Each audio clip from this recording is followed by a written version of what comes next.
What happened to the Ford Explorer electric version?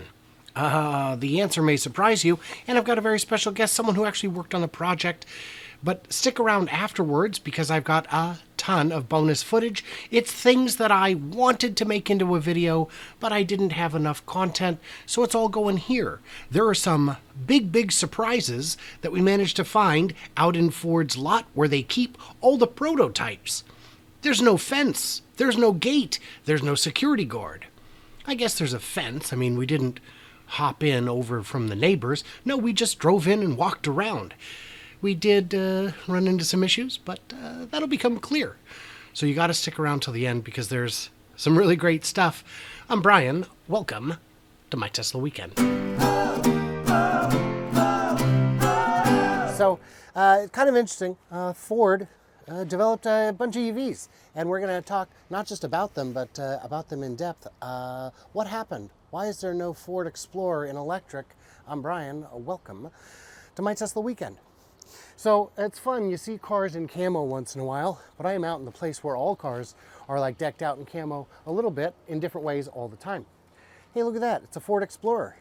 Wouldn't it have been great if they made that as an EV? I wonder why they didn't. Well, it turns out they did. They just gave it a different name. It's the Mach-E. Don't believe me? Don't gotta. I got Burt Sloan here, who used to work at Ford. He was on, why don't you just tell him?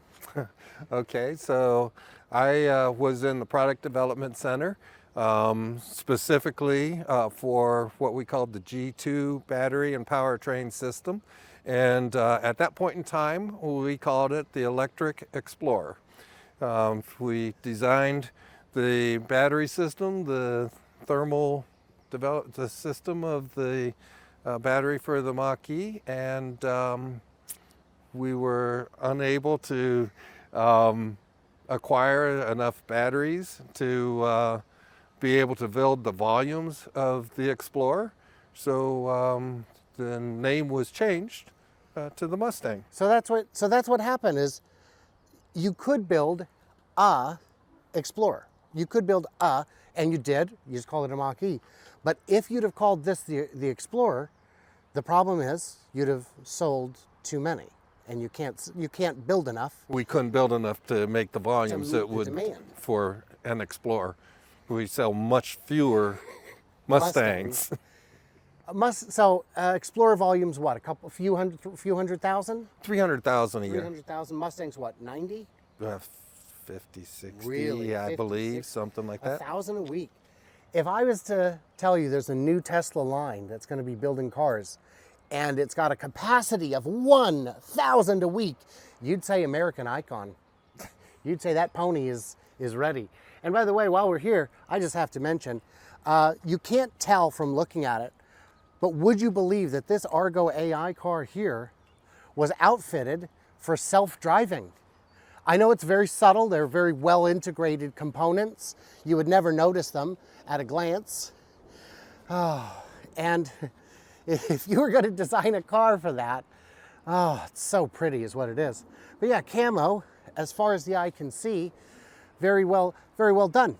So the other day, by the time this comes out, probably 2 weeks ago, there was an Explorer, not an Explorer, a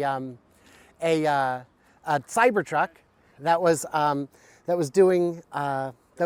an In-N-Out burger, and they we're getting kicked out.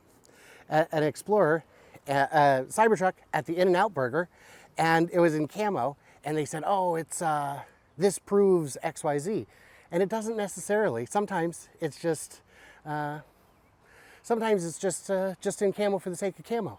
A lot of these cars are very old, and they're still in camo, kind of just for fun, and I think it's fun to do that. And we all right? So far. But I think that's all we need to say about that from here. We can head out before things get too spicy. So yeah, we'll pick this up somewhere else. So it's fair to say we didn't officially get run out of Ford, but security was asking if they could help us find anything, and we assured them we were finding everything just fine. So they wrote down our plates and went ahead and made some phone calls, and we decided should probably, you know what, I think we made our point here, but we still have more points about this. So the Mach-E was going to be the Ford Explorer. Why can't you do that? Why wouldn't you make it? Why wouldn't you do that? The Explorer is more popular. You'd think they'd sell a cajillion. Exactly. The Explorer volume was going to be expected to be pretty high, and we were unable to acquire the amount of batteries that we expected for that. The Mustang required much fewer batteries and then much fewer volume. So if I'm hearing this right, when we say, well, you should have started with the Explorer, you're saying we did. The original Mustang Mach-E was known as the Explorer, the electric Explorer, as we were designing it. Yes. Did it have a different front nose? I've got no idea. Oh yeah, you were just working on the powertrain. That's exactly right. So okay, so so it may have had more styling cues of an Explorer because it's got a hint of Mustang to it. I mean, it certainly has a pony on the front. It has the torque, the acceleration. As we built it and tested it, the power, the acceleration was much more Mustang-like than it was Explorer. So there were people in your department who were working on the battery for the Ford. At the time, it wasn't the Lightning; it was just the electric F-150. So the F battery, correct? The F battery, and what happened was, Ford showed. I might have a clip right here of them pulling a train, and this was a good 2 years before the Lightning official unveil. And you guys, not you, but your department was working on the F battery, and then you had a big announcement coming up, and you didn't make the announcement. What happened? So about 2 months before the announcement of the electric F-150, Rivian announced the specs for their R1T pickup, which were in excess, far better than what we were about to announce, and it was an embarrassing situation. So the R1T specs looked pretty good, and honestly, they kind of delivered on them, more or less, right? Yeah. Yeah, the R1T. Yeah. I So think it's not like they were vaporware. And so Ford looked at that and said, "Oh, we might have a problem," and so they abandoned. So the F battery powertrain was canceled, and we invested into Rivian, the R1T. So that meant a delay for the Lightning to get better performance, better specs, and it's a good thing that the Rivian announcement came when it did and not 2 months and a day later. Absolutely. Because that would have been, what would you do then? That's even worse. So they scrapped it. The whole original The whole F battery powertrain system, yes. And moved it over to the G2. So the G2 was a completely different That was the battery system, but then the G2 battery was designed and built for the electric Explorer, which is been renamed as the Mustang Mach-E. And because it's crazy, I thought, well, they should have called it they should have called that size the electric Explorer, because at least then they could sell 300,000 of them. And Ford said, we can't name it that because then we would have to sell 300,000, and we couldn't get the volume of batteries. Well, 300,000 battery packs times 70, 80 kilowatt hours. That's a lot. That's a big ask that's an impossible task to ramp in a year for a new supply chain. That's crazy. And yeah, so we got a good look at those. I'm sorry if some of this is repeated information, but we had a little gap there. So, Burt, am I missing anything on the Mach-E? Not that I can think of at the moment. Oh, I do have a question for you. Why was there so many miles of cooling hose in the Mach-E? So, yes, I developed DFMEA, and at that point in time I was driving the Tesla Model 3. Design failure management mode effects analysis. That's right. So we started off with a blank sheet of paper, decided what possibly could go wrong with the battery, and then we put into place all kinds of things to make sure that those failures did not occur. And my specific effort was on thermal management and being able to charge the batteries quickly. So the long and short of it is, it was excessive because there was siloing between departments, and you wanted extra margin for failure in ways that you could revise later. We just got to get this thing built. Yes. Is that right? Yeah. Yeah. Okay. So what did we miss? What did we misunderstand? All that good stuff. Leave it in the comments. You may have heard a quick woohoo.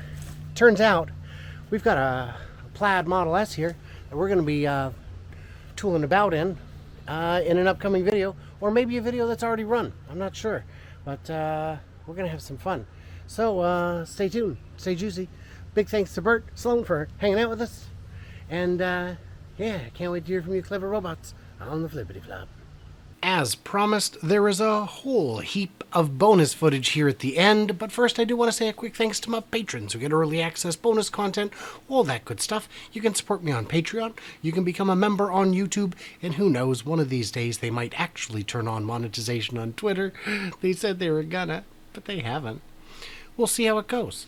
In the meantime, I just want to thank you guys for being here. Subscribe, like, do all that stuff, and hang out for the rest of the bonus footage from Ford. We got inside, kind of, behind the fence. In Michigan, I had a unique opportunity to see, I'm not sure if I'm supposed to be here, the Ford little testing ground. Oh no, it's starting to rain on me. So you've got this like Explorer. Is that what this is? Sure looks like it. But this is a charging port, man. This was a plug-in hybrid they were clowning with. And there's a lot of stuff like this, and you can see all kinds of stuff that's got camo on it.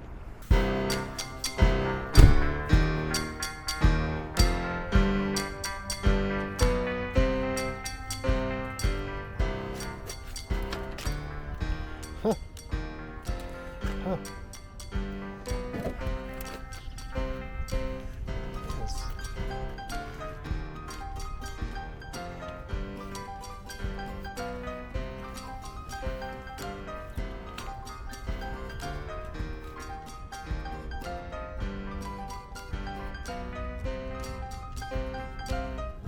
Does a pretty interesting job. Yeah.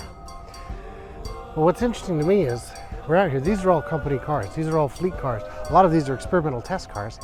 We've got some unique stuff here. We've got some stuff they've been looking at. What's that? Press fob twice to unlock charger port. Press here to open.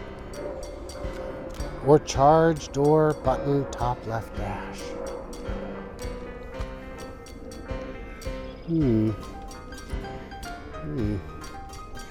It's not look as fancy as when it's in their showrooms.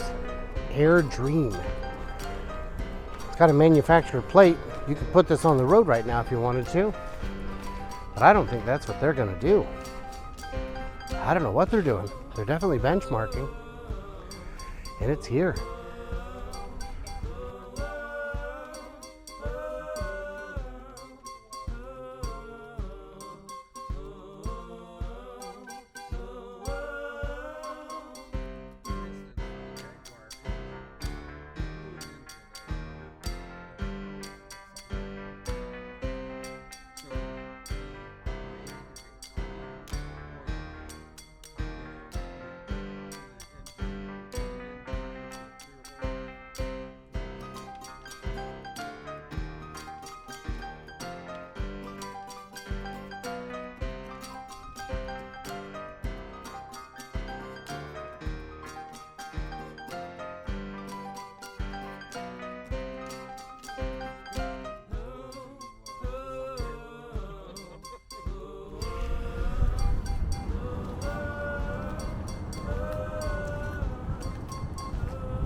real quick.